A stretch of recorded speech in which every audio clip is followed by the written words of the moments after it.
Zachary Dutro-Boggess Jr. was born on August 13, 2008 in Hawaii to parents Zachary Boggess and Jessica Adelani Dutro.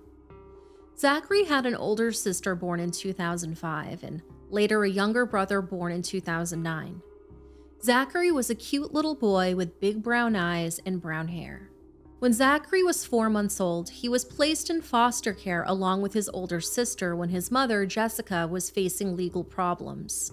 She was convicted of assaulting her mother's foster son, and afterwards, a judge ordered her to take parenting and anger management classes. Zachary and his sister lived with their foster mother, Kate Cruz, for more than a year. Kate later described their time together, saying, "He learned to walk, talk, and laugh in my home. He had a sneaky little giggle when he thought he was hiding from you. He loved to be chased and tickled. I called him the kissing bandit because he loved to be snuggled and kissed. He would leave his play and run across the room to get a kiss and then go back to play. Everyone who met him just wanted to hold and hug him. He was a typical boy who tended to gravitate to trucks, cars, and loud noises. He was a little troublemaker to his sister and my daughter because he always wanted to be right in the middle of their play. He had such an infectious giggle that you had to laugh with him no matter the mood you were in. He was so loved and valued." Meanwhile, Jessica apparently completed the court-ordered classes because she regained custody of her 2 children and then gave birth to her 3rd child. In December of 2010, she left with her children and moved to Oregon without their father. Sometime over the next couple of years, Jessica met a new boyfriend named Brian Cody Kennedy. They had a son together in 2011, and the couple lived together with their 4 children. After Jessica and Brian had been dating for about 2 years, he lost his job and the family had to move into the Good Neighbor Center, which is a family homeless shelter in Tigard, Oregon. This 54-bed emergency shelter could hold up to 9 families for up to 90 days at a time. The couple and their 4 children were assigned private living quarters and began the process to obtain independent housing. The family were at the shelter for about 3 weeks when little Zachary turned 4 years old on August 13, 2012. Now, we wish we could say that his birthday was filled with love and celebration, with a beautiful cake and colorful balloons. However, it seems much more likely that his birthday was instead filled with agonizing pain. On August 14th, Jessica and Brian called 911 because Zachary had collapsed in their room at the shelter. Emergency medical responders arrived at the shelter and took Zachary to Providence St. Vincent Medical Center in Portland, Oregon, where he stopped breathing. The staff were able to perform life-saving procedures to revive Zachary, and he was transferred to the Randall Children's Hospital at Legacy Emmanuel, also in Portland. Medical staff discovered that Zachary had suspicious internal injuries. He had 2 perforations in his small intestine, which was caused by blunt force trauma crushing the boy's intestines against his spine. A doctor told the investigating detective that they believed the injuries occurred 24 to 72 hours before his collapse, and that the injuries appeared to have been caused by physical violence. Jessica and Brian were interviewed by the police detectives in the hospital conference room. Both denied knowing how Zachary had been injured. Brian told the detective how they'd been living at the family shelter for about 5 weeks and that no one else had been caring for Zachary during that time. Zachary remained on life support at the hospital. The next day on August 15th, the detective interviewed Brian again after reading him his Miranda rights. This time, Brian admitted to hurting Zachary, and both Brian and Jessica admitted that they knew Zachary's current injuries were related to being kicked in the abdomen. Brian confessed that he did not seek out medical attention for Zachary because he didn't want the violence to be discovered. He also admitted to hurting the other children in the past, that he had previously beaten Zachary with a belt and kicked him in the legs on multiple occasions. The incident that led up to Zachary's hospital stay actually began 2 days prior on August 12th. That day, on around 8 p.m., Brian had gotten into an argument with another resident at the homeless shelter. This apparently got Brian all fired up, and he was still angry when he went back into the family's room. There, he told Zachary to sit in front of the TV. Zachary did not listen and wanted to take his shoes off first. Brian again told him to sit in front of the TV, and again, Zachary did not listen to him and went to the corner to remove his shoes. Brian then kicked Zachary in the stomach while wearing his own hard shoes. Zachary fell back onto his bottom and started to cry. Later, Jessica and Brian both noticed that Zachary was showing signs of medical distress, including vomiting and diarrhea, but they didn't think he needed to go see a doctor. Next day, on August 13th, it was Zachary's birthday. He was turning 4 years old, but instead of celebrating, he likely spent the day in torment from his internal injuries. Brian told Jessica that he had kicked the little boy, but neither of them made any move to get Zachary the medical help that he desperately needed. Finally, on August 14th at around 4 a.m., they noticed that Zachary was doing far worse. He was having trouble remaining alert and couldn't walk without help. Jessica put Zachary in the shower because he had wet the bed. His body was limp and his head and eyes rolled around. At around 7:45 a.m., Zachary was completely unconscious, and neither Jessica nor Brian could get him to wake up. This was when they finally thought it was appropriate to call 911, and he was subsequently brought to the hospital. Sadly, on August 16th, 2 days after he collapsed at the homeless shelter, Zachary was removed from life support and died as a result of his injuries. The doctor told the detective that had Zachary received adequate medical attention soon after receiving the abdominal trauma, there would have been a very high likelihood that Zachary would have survived. Zachary's cause of death was ultimately ruled to be blunt force trauma to his abdomen and a delay in medical treatment. After some investigation, Jessica, age 23, was charged with 1 count of first-degree manslaughter in the death of her 4-year-old little boy. Brian, also age 23, was charged with 1 count of homicide by abuse. They were arrested on Monday, August 20th, and arraigned the next day. The couple's 3 remaining children were taken into protective custody by the state's Department of Human Services. Brian told police that Jessica's children did not grow up around their biological dad, and that, in his own words, he is the only father that they have known. One can only imagine what those children experienced if the only father that they ever knew was the kind of person who would kick a toddler in the stomach for wanting to take off their shoes before watching TV. Jack Schwab, who was the executive director of the Good Neighbor Center homeless shelter, said that the case had devastated the staff at the shelter. Multiple members of staff had called 911 on the morning that Zachary had collapsed. He said, "I would love to leave you with the impression that we're knights in shining armor, but I just can't give you any of those details because of the ongoing investigation. But I will say that we are mandatory reporters under Oregon state law. We are very vigilant about reporting any signs of abuse." He added, "We're in the business of providing a safe harbor." Jessica and Brian were housed in the Washington County Jail without bail. Their charges were later increased, with Jessica facing 4 counts of homicide by abuse and Brian facing 1 count of homicide, 4 counts of homicide by abuse, and 1 count of second-degree assault. On March 18, 2013, Brian had a bail hearing in which Circuit Judge Don Letourneau heard testimony from Tigard Police Detective Yan-Soo Lee and Dr. Danny Leonhardt, a pediatrician and CA specialist at Randall Children's Hospital. Ultimately, the judge denied bail for Brian, and both he and Jessica remained in jail. Now, a few months later in June, Jessica was indicted with additional charges: 1 count of homicide, 5 counts of homicide by abuse, and 1 count of second-degree assault. These extra charges were because the prosecution alleged that she engaged in a pattern of violence against another child in the family, in addition to Zachary. On March 4, 2014, Brian accepted a plea deal for his role in Zachary's death.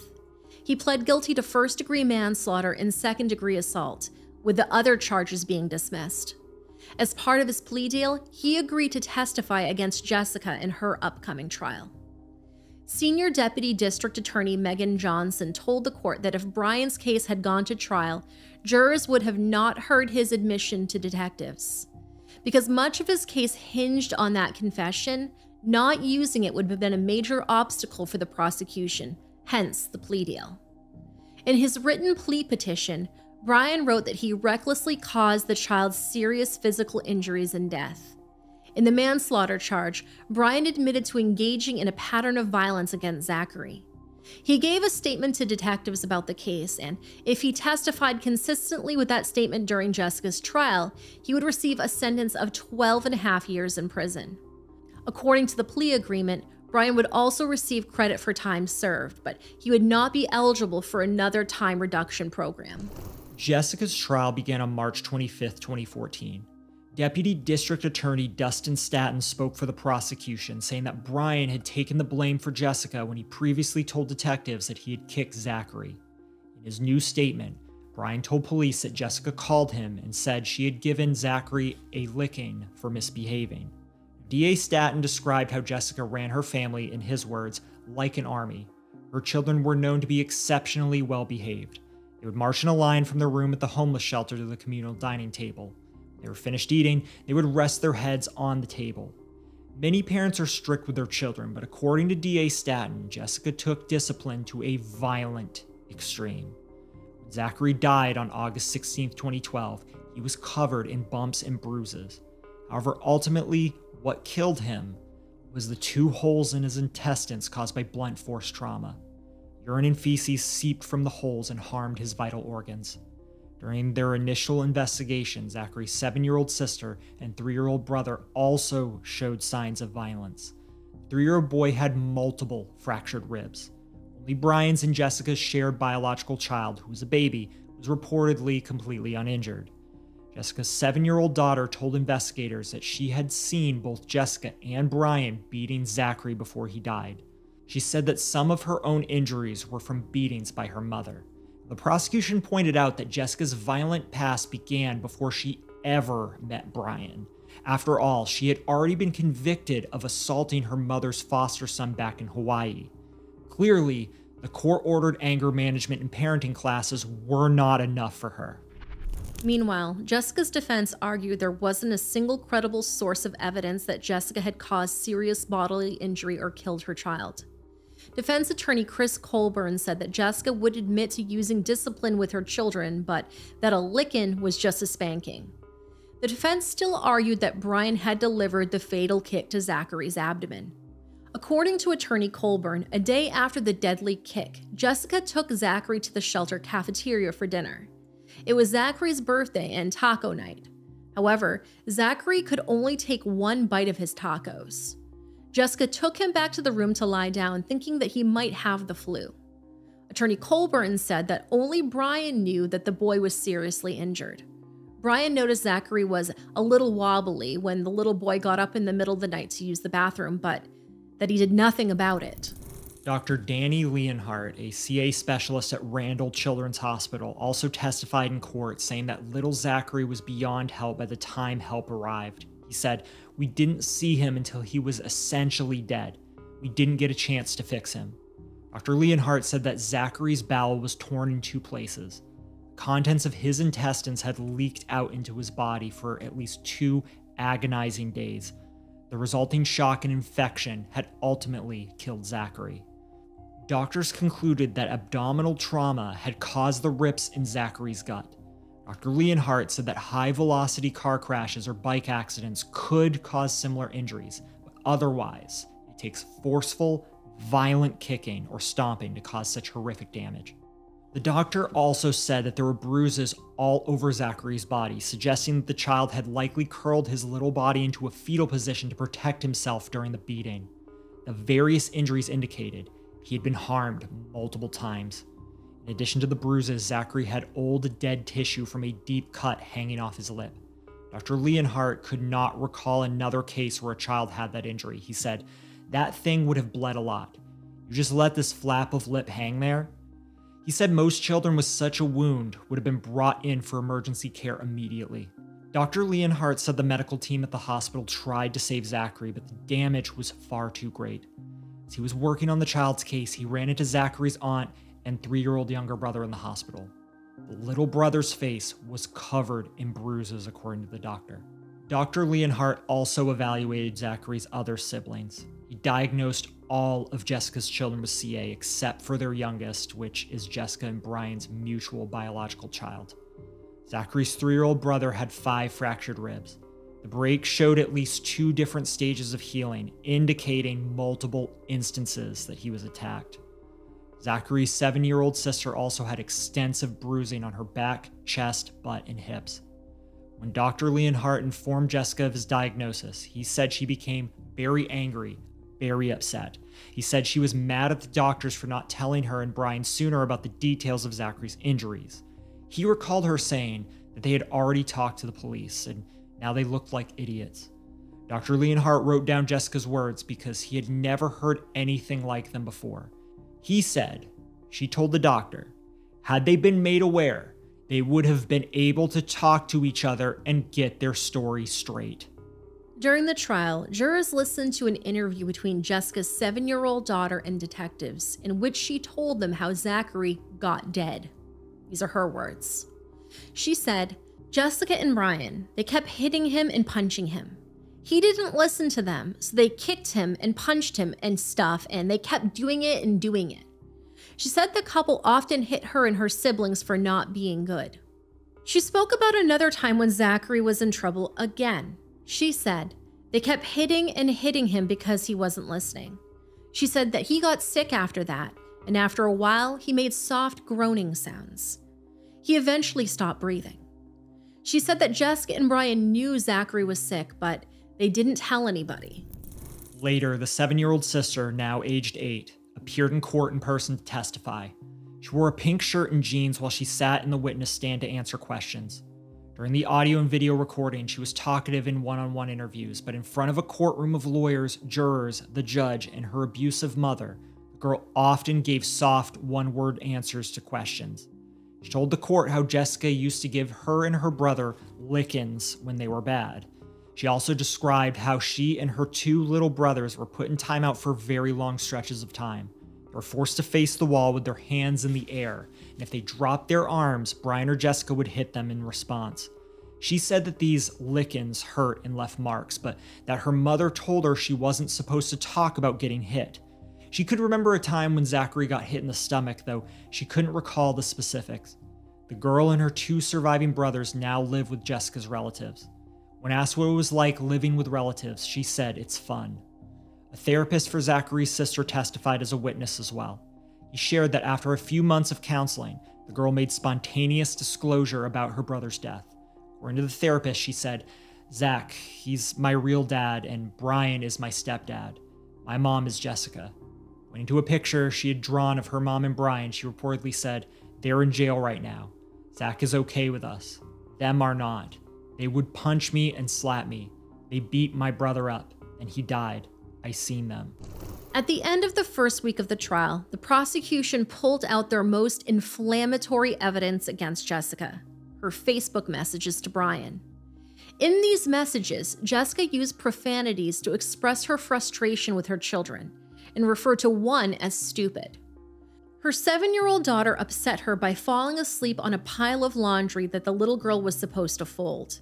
The message said, after an hour, I go in there, and her sweaty ass is sleeping on top of the clothes. Sleeping is one thing, but to plop her dirty ass on the clean clothes and sleep. Later, Jessica sent a follow-up saying that she had given her daughter lickings and that now all of the laundry was done. She concluded, amazing, right? Jessica wrote another message that Zachary's 2-year-old younger brother was facing the wall because he had an accident in his pants. Later messages indicated that the toddler had been standing against the wall for 2 hours. She wrote to Brian that she would have kept the child in his dirty pants, but she had the 7-year-old daughter change him so he wouldn't stink.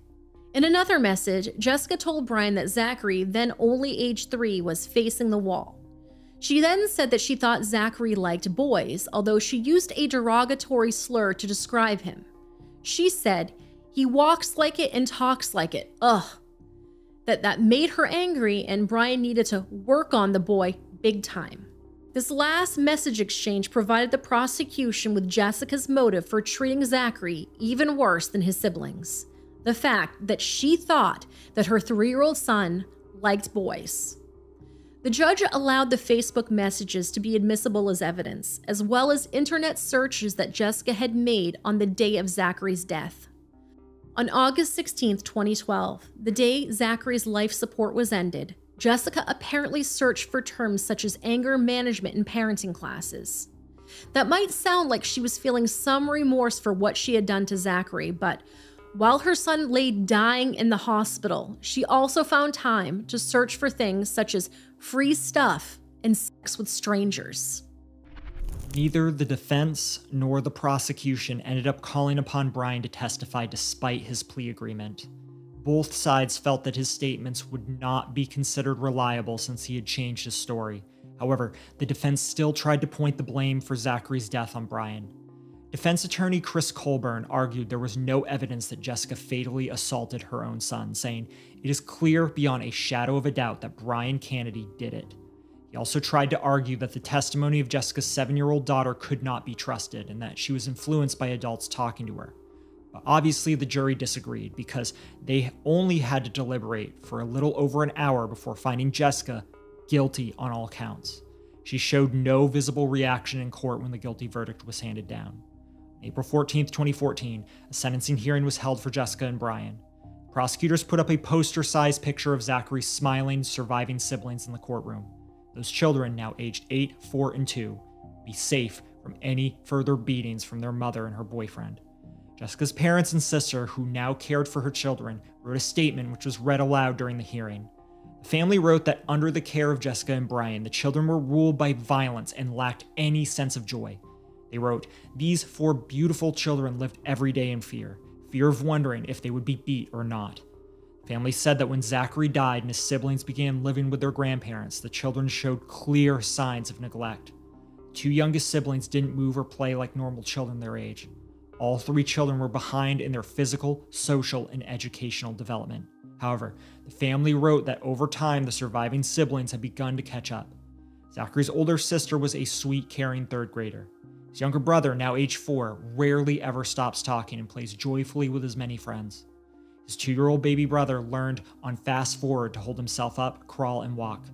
The family wrote that they want Zachary's memory to draw attention to CA neglect. They wrote, "His short life will always be cherished, never forgotten." Judge Don Letourneau kept his comments brief before sentencing Jessica. He said, "Parents are supposed to protect their kids, and you were the most dangerous thing in your kids' lives." He admonished her for failing to learn from her previous assault conviction in Hawaii and the court-ordered parenting classes that she had taken there. He said, "And then you made an 8-year-old come here and testify in front of a jury when you had no triable case. That is low." He then sentenced Jessica to life in prison. Under Oregon state law, she will have the chance for parole after 25 years. She was escorted from the courtroom in tears before the judge turned his attention to Brian. The judge told Brian that he was a close second to Jessica in dangerousness to the children, but that's a very slim distinction, in the judge's words. Brian was ultimately sentenced to 12.5 years in prison, as previously negotiated during his plea agreement. We do begin with breaking news. The verdict is in the murder case of a 4-year-old boy. Prosecutors say his mother did it because she thought the boy was gay. Welcome to KOIN 6 News at 5:30. The jury has found that mom guilty. Tim Becker is following the case. He joins us live. He's at the Washington County Courthouse. So what is the latest here? Well, Dan, I'll tell you what, both the prosecution and defense held their closing arguments today before the jury. And the defense was saying that, they were telling the jury that the onus is on the prosecution to prove that Jessica Dutro did not herself cause the fatal injuries to her son, Zachary. Well, from the outcome today, guilty on all 7 counts she is charged with, the prosecution was obviously able to do that. And his reply is, "Daddy kicked you." Why did he kick me? Because I wasn't listening. The defense told jurors there's no way Jessica Dutro killed her 4-year-old son, despite evidence the prosecution brought forth. Among it, a Facebook message she sent saying her son was being punished because she believed he was going to be gay. Is it motive for beating the child to death? That's ridiculous. That is ridiculous. That's patently ridiculous. It occurred 3 months before that message occurred 3 months before the injury was sustained. As Dutro listened earlier, the prosecution painted a picture of a mother with an extreme indifference to the value of human life. Not only do we know that she did it because Andy said so, but because the evidence about Jessica Dutro's opportunity to do it backs up what Andy said. Dutro's then 7-year-old daughter, who testified seeing both Dutro and Kennedy commit the deadly beating. Her testimony among the most convincing evidence, according to prosecutor Megan Johnson, who reiterated part of it for the jury. They kept hitting him and hitting him because he wasn't listening. But they, according to the defense, is the wrong word. They say Jessica's boyfriend alone caused the fatal injuries to Zachary. It is clear beyond a shadow of a doubt that Brian Kennedy and that he didn't get help. Again, the verdict just in minutes ago here. The jury finding Jessica Dutro guilty on all 7 charges against her. Those are 1 charge of felony murder, 5 charges of murder by abuse, which is defined as recklessly causing the death of someone 14 years old or younger, and 1 charge of second-degree assault as well. Sentencing now is set for April 12th. We'll be sure and follow up when that happens. But for now, reporting live in Hillsborough, Tim Becker, KOIN 6 News. Jessica later appealed her sentence, requesting a new trial. This appeal was denied. She's currently serving out her sentence at the Coffee Creek Correctional Facility in Wilsonville, Oregon. Brian is serving his time at the South Fork Forest Camp, a minimum security work camp outside Tillamook, Oregon. Zachary's biological father shared his thoughts via phone and email. He said that his son was loved during his brief life, and that little Zachary was a really happy child. When he learned that something had happened to Zachary, he was shocked and heartbroken. He said, "Still to this day, I blame myself that I couldn't protect my children from abuse." In February of 2014, about 40 people gathered at sunrise in Hilo, Hawaii to remember victims of DV. They held placards bearing the names of those killed, and among those was Zachary Dutro-Boggess, who was born in Hawaii. The Aloha State was probably the last place where Zachary felt love and peace before his mother dragged him away. We were unable to find information on a memorial service or gravestone for little Zachary. We can only assume that his family remembers him in their own way. Zachary's siblings, who were also beaten and forced to face the wall by their own mother, can now live happier lives with their loving relatives in Hawaii. Zachary, whose birthday was on August 13th, would be 16 years old today. He would have been in high school preparing for college or maybe even a technical school so that he could work on cars and trucks that he enjoyed as a child. We'll never know what kind of young man Zachary could have been because his life ended when he was barely 4 years old. All we can do is remember the little boy as his foster mother described him in that brief window of time when he was in her care.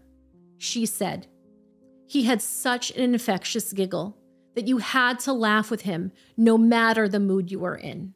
He was so loved and valued."